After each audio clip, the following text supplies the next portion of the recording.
Assalamualaikum warahmatullahi wabarakatuh. Halo teman-teman, kembali lagi di channel Diari Fisika bersama saya Firsti Ristiana. Nah, video pembelajaran kali ini kita akan lanjutkan pembahasan kita pada materi suhu dan kalor. Pada pembelajaran kali ini kita akan fokuskan pada submateri kalor. Penasaran? Yuk langsung saja kita pelajari materinya bersama.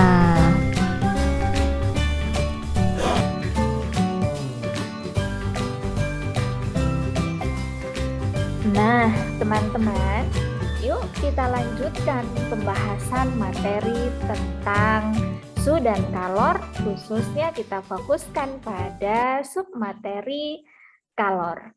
Seorang ilmuwan fisikawan bernama James Prescott Joule ingin meneliti dan membuktikan bahwa kalor merupakan salah satu bentuk energi.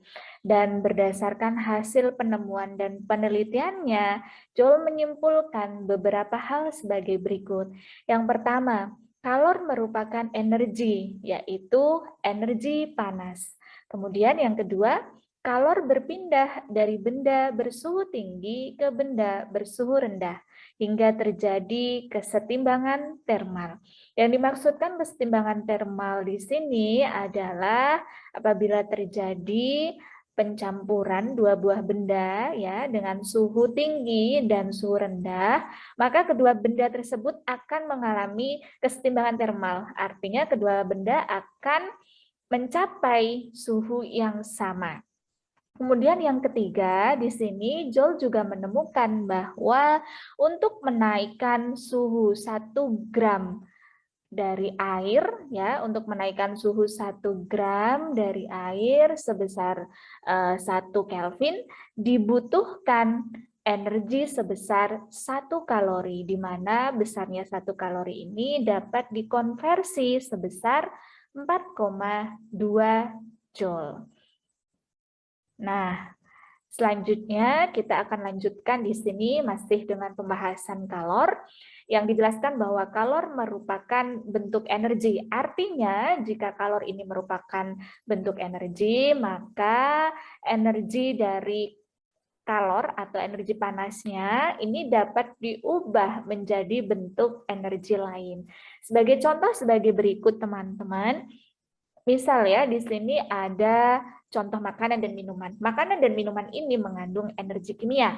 Nah, ketika makanan dan minuman ini kita konsumsi, maka di sini akan menghasilkan perubahan energi ketika kita melakukan aktivitas seperti pada gambar ini. Maka yang dulu awalnya berupa energi kimia diubah menjadi energi kinetik atau energi gerak, dan energi kalor atau energi panas tubuh.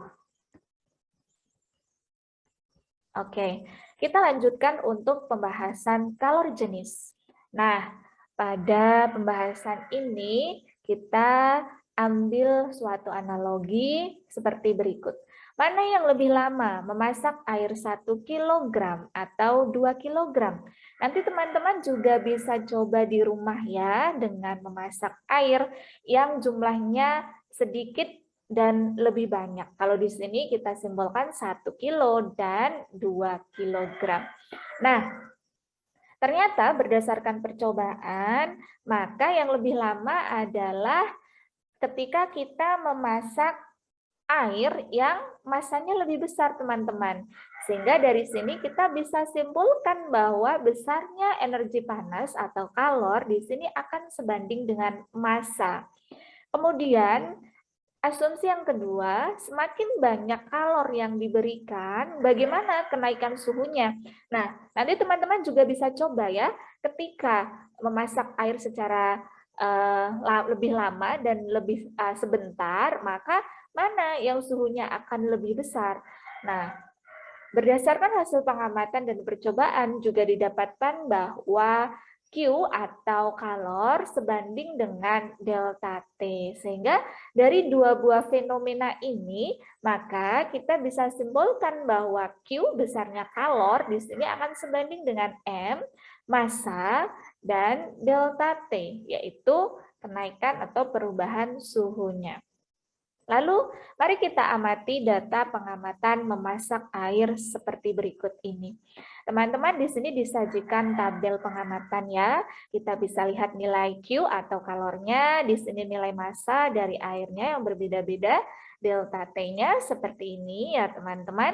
Nah, kalau kita lihat di sini ada suatu besaran yang nilainya selalu konstan atau tetap, di mana besaran ini merupakan hasil bagi antara Q, jadi jumlah kalor di sini, dibagi dengan massa dikalikan dengan delta T. Ini menghasilkan suatu besaran yang tetap atau konstan. Nah, besaran inilah yang disebut dengan kalor jenis yang disimbolkan dengan huruf C kecil. Jadi kalor jenis di sini merupakan hasil pembagian dari kalor dibagi dengan massa dikalikan dengan delta T. Nilainya akan selalu konstan atau tetap untuk satu jenis benda yang sama. Nah, persamaan ini juga bisa kita tuliskan dengan menggunakan persamaan Q sama dengan M dikalikan dengan C dikali dengan delta T. Ini adalah persamaan kalor ya teman-teman. Atau biasanya agar lebih mudah dalam mengingat kita bisa sebutnya sama dengan Q sama dengan macet MC delta T dengan keterangan sebagai berikut. Oke, kita lanjutkan untuk pembahasan mengenai kapasitas kalor. Apa itu kapasitas kalor? Kapasitas kalor merupakan banyaknya kalor yang dibutuhkan untuk menaikkan suhu benda 1 Kelvin. Jadi kapasitas kalor di sini disimbolkan dengan C besar. Banyaknya kalor berarti di sini Q ya yang dibutuhkan untuk menaikkan suhu benda 1 Kelvin berarti Q per delta T. Atau bisa dituliskan juga dengan menggunakan persamaan Q sama dengan C besar dikalikan dengan delta T. Di mana C besar tadi adalah kapasitas kalor ya teman-teman dengan satuan Joule per Kelvin. Nah, pada persamaan sebelumnya kita dapatkan bahwa Q sama dengan macet MC delta T. Nah, dari dua buah persamaan ini kita bisa tarik hubungan bahwa C besar ini nilainya sama dengan M dikalikan C kecil, yaitu C kapasitas kalor akan sama dengan massa dikalikan dengan kalor jenis. Bagaimana teman-teman? Paham ya? Nah, selanjutnya kita akan lanjutkan pembahasan mengenai kalor itu sendiri. Teman-teman, ketika suatu benda dikenai kalor, maka apa yang terjadi pada benda tersebut? Ada dua buah kemungkinan yang akan terjadi pada benda. Yang pertama adalah terjadinya perubahan wujud. Nah, kalor yang digunakan dalam perubahan wujud disebut dengan kalor laten. Nah, selain mengalami perubahan wujud, kemungkinan yang kedua adalah perubahan suhu. Sehingga benda yang dikenai kalor di sini akan mengalami kenaikan ataupun penurunan suhu. Oke, kita bahas terlebih dahulu tentang kalor laten. Jadi, kemungkinan yang pertama yaitu terjadinya perubahan wujud. Nah, kalor laten ini merupakan kalor yang digunakan untuk merubah wujud zat benda. Jenis kalor laten ini ada dua ya teman-teman. Yang pertama di sini adalah kalor lebur, di mana kalor lebur adalah kalor yang digunakan untuk meleburkan 1 kg zat padat pada titik lebur. Nah, di sini kita contohkan di sini saya contohkan ya berupa es ya. Es ini kan awalnya berupa zat padat. Kemudian dia akan melebur pada titik leburnya seperti itu. Jadi titik leburnya adalah 0 derajat Celcius. Kalor leburnya berapa? 3,36 kali 10 pangkat 5 Joule per kilogram. Nah, teman-teman bisa lihat ya, di sini ada beberapa jenis zat dan titik lebur beserta kalor leburnya. Sehingga kalau kita tuliskan L di sini adalah kalor lebur, besarnya adalah tadi kalor yang dibutuhkan untuk meleburkan 1 kg, berarti Q per M. Atau bisa dituliskan dengan menggunakan Q sama dengan M dikalikan dengan L. Ini penjelasan untuk kalor lebur. Selanjutnya, kalor laten yang kedua di sini disebut dengan kalor uap atau didih, di mana kalor uap adalah banyaknya kalor yang digunakan untuk menguapkan 1 kilogram zat cair pada titik didihnya. Nah, di sini saya ambil contoh ya, untuk contohnya berupa air yang sedang mendidih. Nah, di sini juga ada beberapa jenis hal ya, poin teman-teman, penguapan ini dapat dipercepat dengan menggunakan beberapa cara berikut ini. Ada 1 sampai 4 cara yang digunakan untuk mempercepat penguapan. Nah, secara matematis kalor uap itu sendiri bisa dituliskan dengan menggunakan persamaan Q sama dengan M dikalikan dengan U. Di sini juga tertera ya tabel dengan jenis zat, titik didih normal, dan besar dari kalor uap zat tersebut. Nah, ini penjelasan untuk kalor laten. Oke, kita lanjutkan untuk kemungkinan yang kedua. Apabila suatu benda dikenai kalor, kemungkinan yang kedua adalah kalor tersebut merubah suhu benda. Nah, kita contohkan di sini dalam proses pemanasan makanan ya teman-teman, sehingga makanan yang mulanya dingin ketika dipanaskan akan mengalami perubahan suhu, yaitu suhunya naik. Nah, besarnya kalor yang digunakan untuk perubahan suhu ini bisa dituliskan dengan menggunakan persamaan Q sama dengan macet M dikalikan dengan C dikalikan dengan delta T. Bagaimana teman-teman? Mudah kan? Nah, agar teman-teman lebih paham, yuk kita coba kerjakan contoh soal berikut ini. Contoh soal pertama di sini, sebanyak 450 gram air dipanaskan dari suhu 45 derajat Celcius menjadi 65 derajat Celcius. Jika diketahui kalor jenis air 1 kalori per gram derajat Celcius atau 4.200 Joule per kilogram Kelvin. Tentukanlah A, banyaknya kalor yang diterima air dalam kalori, yang B, banyaknya kalor yang diterima air dalam joule. Nah, langsung saja yuk kita coba jawab untuk soal yang pertama. Nah, pada soal ini kita bisa tuliskan besaran yang diketahui di dalam soal. Maka yang pertama M di sini 450 gram atau 0,45 kg. Delta T, tadi ada 2 buah jenis ya teman-teman, suhu awalnya 45, suhu airnya adalah 65, sehingga delta T-nya kita tinggal kurangkan di sini, maka hasilnya adalah 20 derajat Celcius. Nah, untuk kalor jenisnya di sini ada 2 ya, diketahui dalam satuan kalori per gram derajat Celcius dan diketahui dalam satuan Joule per kilogram Kelvin. Sebenarnya ini sama ya, ketika dinyatakan dalam kalori nilainya ini, dan kalau dinyatakan dalam Joule di sini pasangannya kilogram Kelvin. Jadi 1 derajat Celcius ini nilainya sama dengan 1 Kelvin. Begitu. Kemudian yang ditanyakan di dalam soal di sini kita diminta untuk menyatakan Q-nya dalam kalori dan yang kedua Q-nya dalam joule. Nah, langsung saja kita jawab untuk pertanyaan yang pertama. Kita tuliskan persamaannya terlebih dahulu yaitu MC delta T karena di sini yang digunakan dalam kalori, maka kita gunakan masanya di sini ya, yang dalam bentuk gram. Kita lihat di sini pasangan dari kalori adalah gram derajat Celcius. Jadi kita tidak perlu ubah ini dengan menggunakan kilogram, tapi kita gunakan kalor jenisnya berarti di sini yang dalam satuan kalori. Nah, kita masukkan saja semua besarannya sehingga kita dapatkan hasil akhirnya Q adalah 9.000 kalori. Selanjutnya kita coba untuk jawab pertanyaan yang B. Pertanyaannya sama, tetapi jumlah kalorinya dinyatakan dalam bentuk joule. Nah, teman-teman, ketika kita dapatkan tadi kalornya sudah kita dapat nilainya 9.000 ya kalori, maka ketika kita akan mengubah ke dalam bentuk joule, kita tinggal konversi saja bahwa nilai dari 1 kalori adalah, ingat ya teman-teman, di awal tadi juga disebutkan bahwa 1 kalori itu sama dengan 4,2 joule. Sehingga kita tinggal kalikan 9.000 dengan 4,2 joule dan hasilnya adalah 37.800 joule. Bagaimana teman-teman? Mudah ya? Oke, kita lanjutkan untuk contoh soal kedua.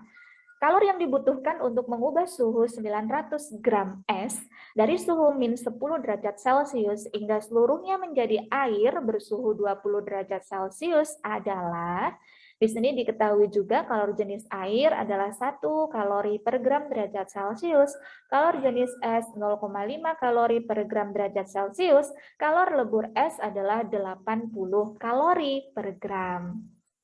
Nah, berdasarkan soal di atas atau soal tersebut, maka kita bisa langsung tuliskan besaran-besaran yang diketahui. Yang pertama massa sebesar 900 gram. T1-nya min 10 derajat Celcius, T2-nya 20 derajat Celcius, C airnya ini 1 kalori per gram derajat Celcius, CS-nya di sini 0,5 kalori per gram derajat Celcius, dan L di sini adalah kalori lebur S-nya ya, 80 kalori per gram. Yang ditanyakan adalah kalori total. Nah, langsung saja kita jawab. Nah, teman-teman, sebelum kita jawab, lebih baiknya kita gambarkan dulu ya grafiknya. Di sini hubungan antara suhu dan waktu. Yang pertama, kita tuliskan di sini suhunya terlebih dahulu. Mula-mula benda tersebut berupa es, suhunya berapa? Min 10. Kemudian di sini ketika es itu dipanaskan ya, maka secara bertahap maka es tersebut akan berangsur-angsur melebur ya, mencair. Sehingga di sini dia juga akan mengalami perubahan wujud. Ini yang disebut dengan kalor laten yang berupa kalor leburnya. Nah, setelah seluruh bagian dari es di sini melebur, maka es tersebut baru akan berubah menjadi air dan dia akan mengalami kenaikan suhu sebesar 20 derajat Celcius. Maka kalau kita gambarkan diagramnya akan menghasilkan bentuk grafik seperti ini. Nah, setelah kita dapatkan grafiknya, maka bisa kita tuliskan bahwa kalori yang bekerja pada es ini ada 3 ya teman-teman. Yang pertama adalah Q1, di sini adalah kalori yang bekerja pada es yang digunakan untuk menaikkan suhu, yaitu macet MC delta T. Tapi ingat, C-nya di sini yang digunakan adalah CS, kalori jenis es. Kenapa? Karena di sini dia masih dalam bentuk es ya, zatnya masih berupa zat padat atau es di sini. Kemudian Q2 tadi ya, dia akan mengalami peleburan, mencair seluruhnya sehingga terjadi perubahan wujud yang awalnya dari es yaitu zat padat berubah menjadi air di sini, berubah menjadi zat cair sehingga terjadi perubahan wujud kalor latennya berupa kalor lebur sehingga kita tuliskan persamaan Q2-nya adalah M dikalikan dengan L. Setelah seluruh bagian dari esnya mencair, dia baru akan mengalami kenaikan suhu. Nah, untuk Q3-nya di sini kita tuliskan dengan persamaan macet MC delta T. Tapi ingat, C-nya yang digunakan di sini adalah C air. Kenapa C air? Karena esnya tadi sudah berubah seluruhnya menjadi air. Ingat ya teman-teman, hal ini harus difahami dan diteliti dalam pengerjaan soal. Nah, setelah kita dapatkan Q1, Q2, dan Q3, kita tinggal hitung besaran-besarannya dalam persamaan berikut ini. Sehingga kita bisa dapatkan hasil akhir kalori total dari proses ini sebesar 13.500 kalori. Bagaimana teman-teman? Mudah ya? Nah, kalau tadi kita sudah kerjakan contoh latihan soalnya bersama, sekarang waktunya teman-teman untuk mengerjakan soal latihan mandirinya. Selamat mencoba. Good luck ya. Nah, itu tadi adalah video pembelajaran pada materi kalor. Semoga bermanfaat dan semakin semangat belajar fisikanya bersama saya. Nantikan video-video pembelajaran asik fisika lainnya hanya di Diari Fisika bersama saya, Persti Ristiana. Sampai jumpa. Wassalamualaikum warahmatullahi wabarakatuh.